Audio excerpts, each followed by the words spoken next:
Sora Elena, tu ai făcut tablourile? Da, Sunt superbe! De când desenezi? desenez de când mă știu.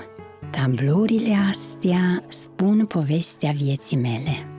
Îmi povestești? Da, sigur. Când eram tânără, locuiam în Germania de Est.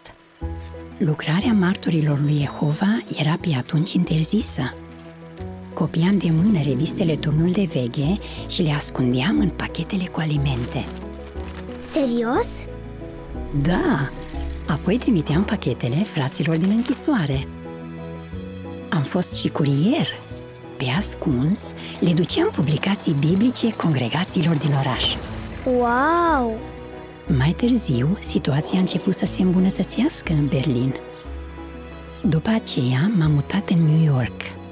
Aici l-am întâlnit pe iubitul meu soț.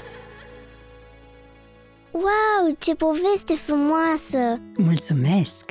Dar cred că și tu ai multe de povestit. Tu ce desenezi? Păi, hai să-ți arăt! Aici mă jucam în parc cu Andrei și am făcut cunoștință cu o fetiță. Mă bucur că am vorbit cu sora Elena.